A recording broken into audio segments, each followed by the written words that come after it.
Hello. Um, Hi, welcome to my channel or this video. I have bought a lot of books since the beginning of the year. For my birthday, I went to Barnes and Noble. I have just been buying books off of Pingo Books and Amazon, and then recently I went to Half Price Books. Majority of these I have read except for the ones that I've gotten at Half Price Books. I've started one of them, which you will see next week in that video, me reading it. What I think I'm going to do is start with ones from Barnes & Noble that I got for my birthday, because I've already read these. I'm going to start with all of the books that I've already read, and then we're going to move on to the ones that I haven't. How does that sound? I think there's more than 20 books in this, so that's really fun. I also really need to reorganize my bookshelf, but that's for a later video. How do I even want to start this? Okay, so I got like 3 different series when I was at Barnes and Noble. So I guess let's start with My Best Friend's Exorcism by, oh gosh, what is his name? Oh, Grady Hendrix. This group of friends are camping and they decide to go skinny dipping, but when one of them jumps off the edge, she has no clothes, no anything. They can't find her afterwards, and she ends up getting lost in the woods, and she suddenly just like smells really bad, like she is really sick and not going to school. And then one day she just suddenly is back to normal, but being kind of shady, if that makes sense. The ending is really like cute and nice. I wouldn't say that this is like really like terrifying horror. This is truly just a story about friendship and it's adorable. I absolutely love it. I forget the rating that I gave this, and I've just heard great things about Grady Hendrix and this book specifically, so that's why I picked it up. The cover is absolutely amazing, and so is the back. It's just aesthetically nice. The next one is The Goblin Emperor by Catherine Addison. This is pocket-sized. There's like a cover that is like blue and white, or like blue and gray. It's nice, but I very much like this one better. I got the recommendation from Pursue Project. I'm sorry, I've gotten her name mixed up so many times, but I got the recommendation from her for this, and it has a really good rating on Goodreads. Not really my favorite fantasy book that I've ever read. It's definitely just like this guy who's in the royal bloodline who is mixed with Goblin, which is, nobody really likes. It's technically fae because they're elves. I don't really know if it counts as fae, but it's basically him getting the throne because the rest of his family members have died, and you're kind of exploring the world through that and the threats that are coming because of his now new status, and also he's a goblin and people don't really love that. The cover is great. Look at that.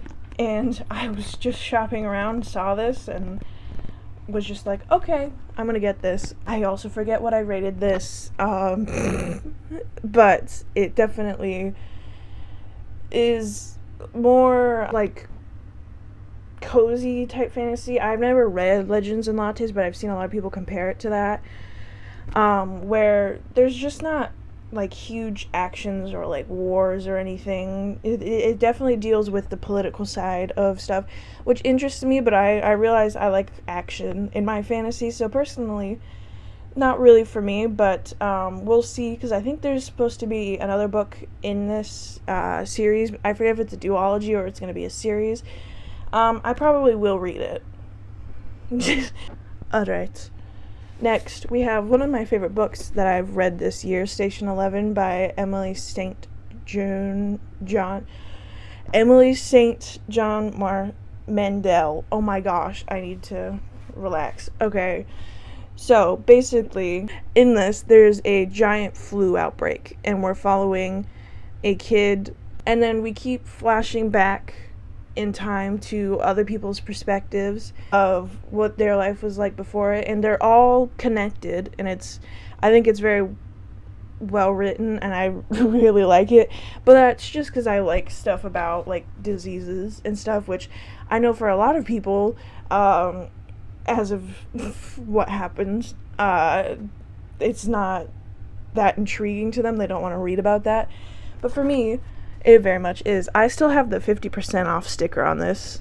Some of it's written weird, some of it's, completely normal. I forget what I rated this. It might have been a 5-star. I think it was probably a 4-star.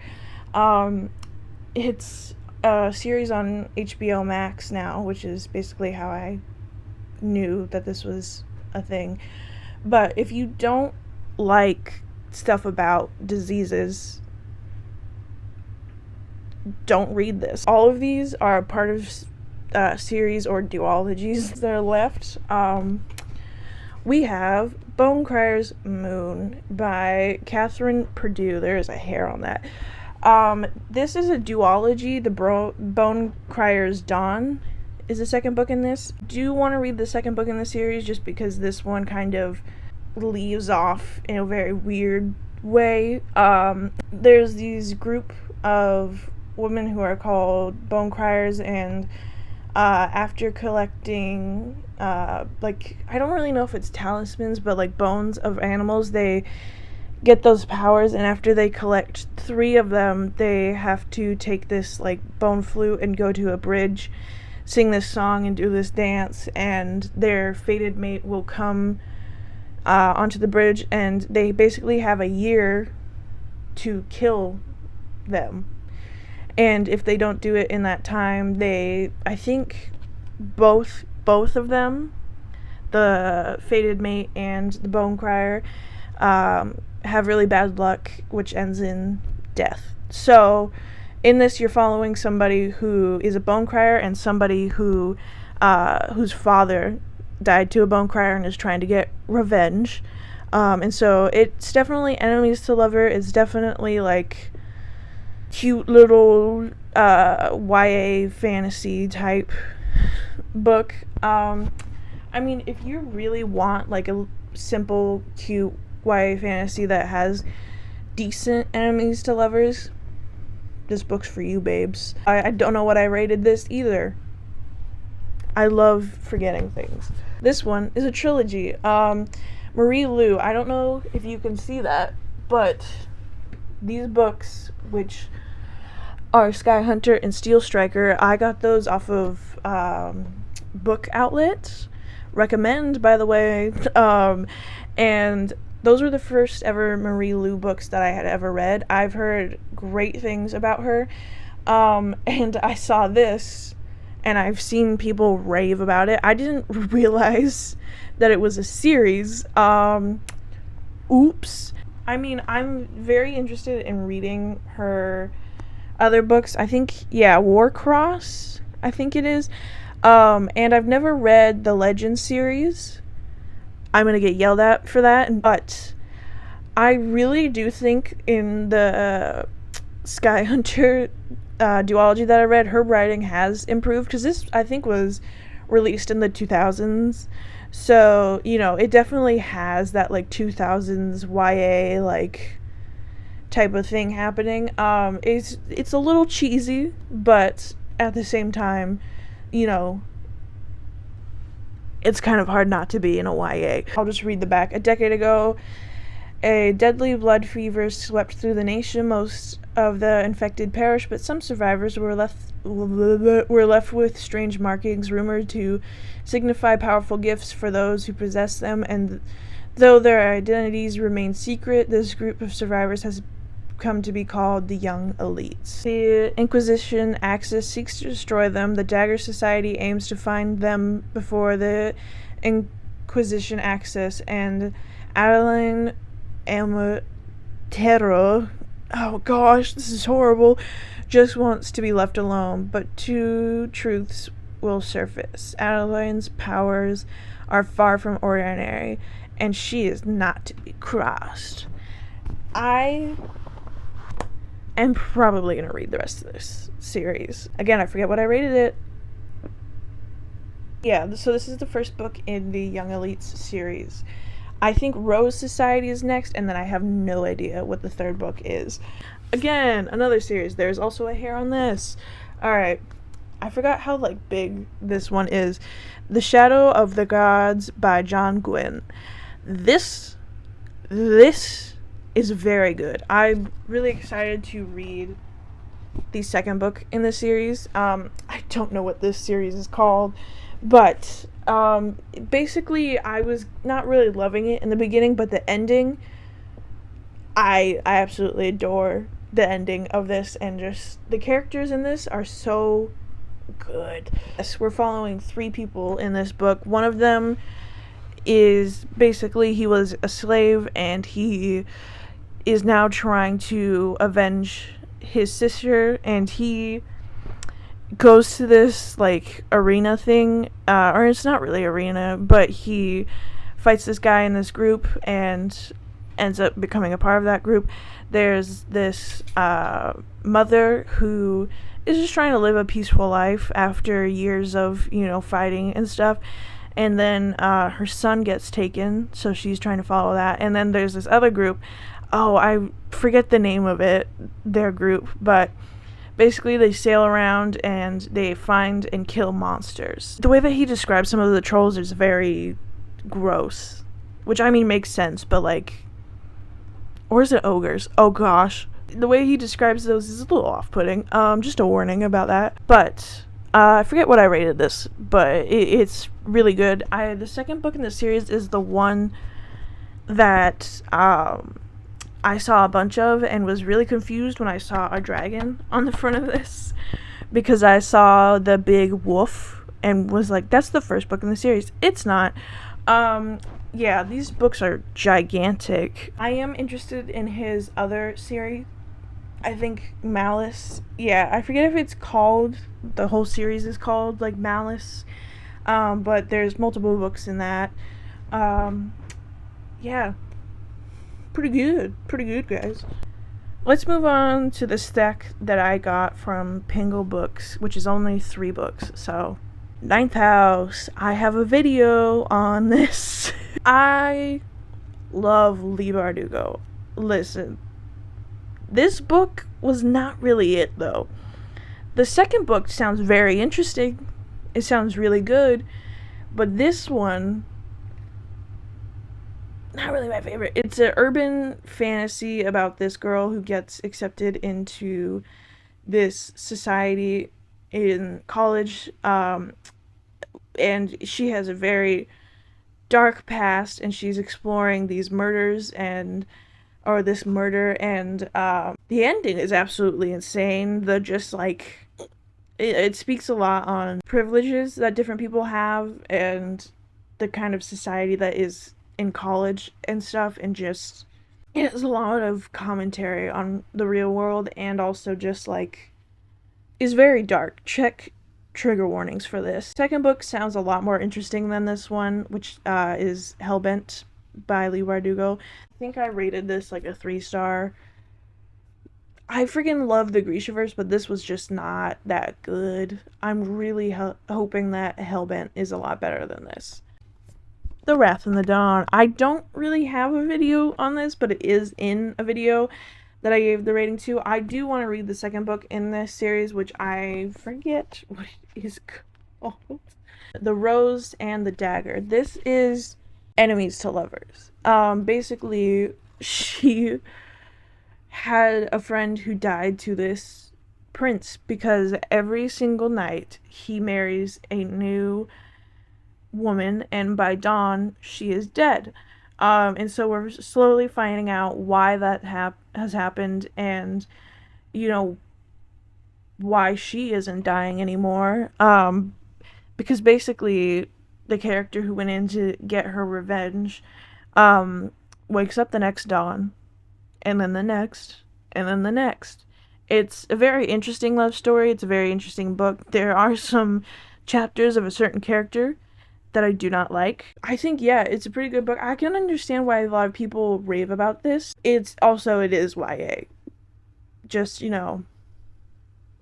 throwing that out there. But I would also say check trigger warnings for this. It's not super dark, but there are definitely like some stuff that like you should definitely check trigger warnings for. Oh, okay. This is the last book that I got off of Pingo Books. Did you know that this is on Kindle Unlimited? Because I didn't. I'm a very controversial opinion. I did not like this book. It's not my cup of tea. The beginning of it is great. The love story, great. The rest of it, not so much. I tried to listen to the audiobook of Vow of Thieves and just like read it. I just could not get into it. Yeah, a formidable outlaw family that claims to be the first among nations, a son destined to lead, thrust suddenly into power, 3 young women of the Rattan, the Queen's Premium Guard, a legendary street thief leading a mission determined to prove herself, a dark secret that is a threat to the entire continent. When outlaw leader meets reformed thief, a cat and mouse game of false moves ensues, bringing them intimately together in a battle that may cost their lives and their hearts. Wow. Sorry. I know some people are going to be like, give it another shot. I'm not going to do that. I'm not. Sorry. Let's move on to the 2 series that I've read and gotten from Amazon. You already know this one because I've already made a video on it. We have the first 3 books of the Stormlight Archives by Brandon Sanderson. In this, we have The Way of Kings, Words of Radiance, and Oathbringer. This is so heavy. I don't know if you can hear it. That's all of my tabs. Yes, I did put it back in the box. What do you care? Words of Radiance, my favorite book. I've rated this 5-star. I was not expecting to read any 5 stars this year. Rated this one 5 stars. I don't really know how to describe this universe. It's so, like, complicated. We follow Paladin, who is a slave in the first book. We follow, I don't know how to pronounce her name, Shalyn, in the second book, and she basically comes from a, like, richer family, but they have a lot of issues, and you kind of learn that this perfect privileged girl from the outside is not actually that, and she has gone through a lot. Her story is very dark. And then we follow in the third book Dalinar, who is the king's brother, but his brother passed away, and so now he is serving the king's son instead of stepping up to be the king. He is just kind of there following it, and he has a very, very dark past. I mean, this world is very much fantasy. It is so good, though. Each book is over 1,000 pages, though. It's heavy fantasy. Just know that before you get into it. I highly recommend, if you are like love fantasy reading, I recommend a lot of Brandon Sanderson's books. Okay, I talk about this series so much. I freaking love it. I have videos on each of these books, but trust me, guys. Trust me, bro. Bro, trust me. They're good. Second book series that I got from Amazon, The Broken Earth Trilogy by N.K. Jemisin. So in this, we have the 5th season, the Obelisk Gate, the Stone Sky. This is more dystopian-leaning fantasy. I heard a lot of people raving about this series and just, like, absolutely loving it. Personally, for me, not my favorites. I am very, very intrigued to read her other series, a story following a mother who has powers, and we're going through her past and seeing the way that she ended up. In the first book, we're following 3 characters, and then we're following her daughter in the second book and her, and it's a story of love and what would you do for that love, and that's basically it. There's powers in this very broken down world. There's people called Roga or Ogiers, or yeah, I don't know how you pronounce the O one that they have, but and kind of just the how people want to kill them and think that all the bad stuff that's happening to them, because there's seasons which are these like horrible events like volcanoes, or there's no food, or it's raining ash for this season in this book, and it's just, you know, so easy to solve, but people are just have a hatred towards them. Yeah, very dark, more dystopian leaning fantasy. If that's your cup of tea, I recommend it. These are not that long of books, but they're definitely very heavy. On to the books that I got from Half Price Books. Oh, I should show you the bookmarks that I got. So, do you see that? Do you see that? It's a dog and cat bookmark. Dog. This one right here. I don't think there's a French on here, but yeah, it's super cute. These are only 39 cents at the half price that I go to, so quite a steal if you ask me. I got the thick edition of Ready Player One by Ernest Cline. I have heard people rave about this book. 2044 reality is a ugly place. The only time teenage Wade Watts really feels alive is when he jacked into the virtual utopia known as the Oasis. Wade devoted his life to studying puzzles hidden within the world's digital confines, puzzles that are based on the creator's obsession with pop culture of decades past that promise massive power and fortune to whoever can unblock them. But when Wade stumbles upon the first clue, he finds himself bested by players willing to kill to take the ultimate prize. The race is on, and if Wade's going to survive, he'll have to win and confront the real world he's always been so desperate to escape. I think that this is somewhat dystopian because the world is messed up. This one, it's funny because this one was cheaper, but it's the thicker edition of this. The ones that are the normal sized ones were more expensive. This one was $4.99. Pretty good if you ask me. Oh yeah, this is a movie, by the way, if you don't know. But I think a lot of people say that the book is better than the movie. I've also heard people say that the movie is really good. This is the Farseer Trilogy by Robin Hobb. This one is from a library. Whoever's library this is from, I am so sorry. This is the Farseer Trilogy by Robin Hobb. The first book in it is The Assassin's Apprentice. I have the older cover because there were no other covers, and there's also the other bookmark that I bought in this. Look at her!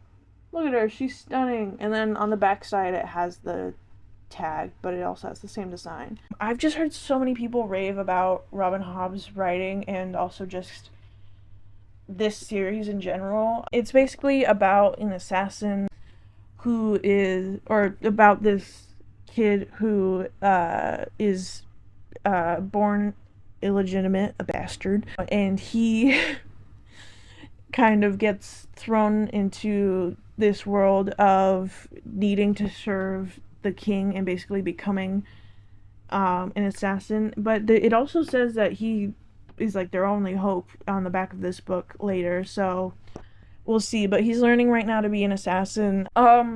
So tell me if I'm crazy, but this is the second book, The Royal Assassin in the Farseer Trilogy. This guy looks like Tom Holland and Tom Cruise mixed together, right? Like, I'm not insane thinking that, right?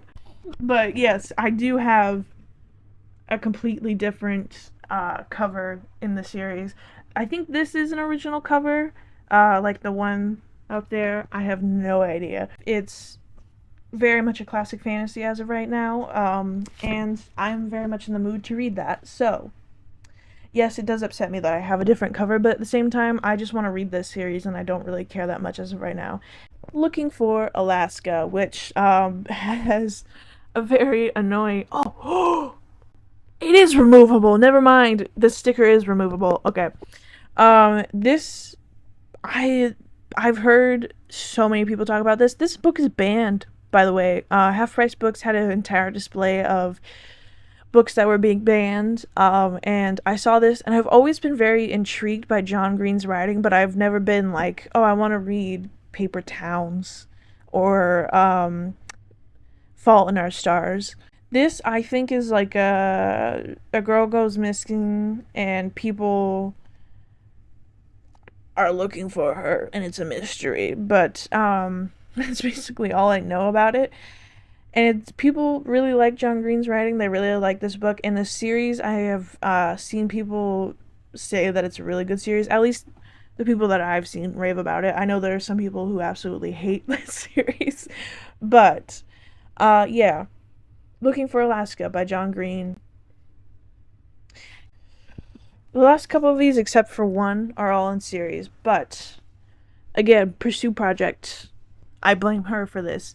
This is Leviathan Wakes by James S.A. Corey. This is the beginning of the Expanse series. This is book 1. Can you tell how gigantic this is? I basically heard that this is like a really good space opera.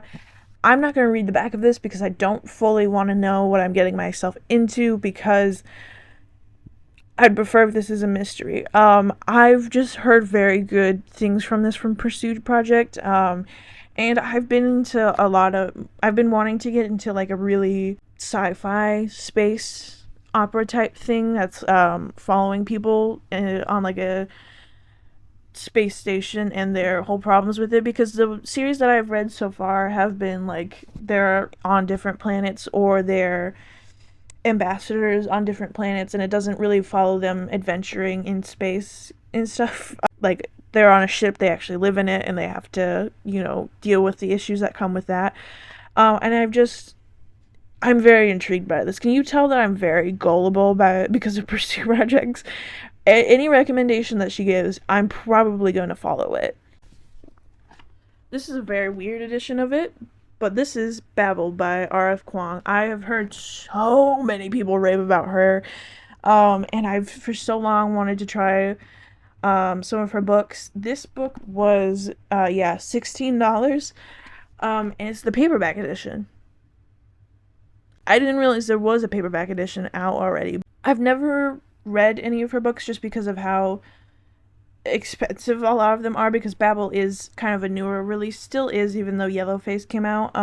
This, I think, follows a scholar in the Tower of Babel. I think it also follows kind of like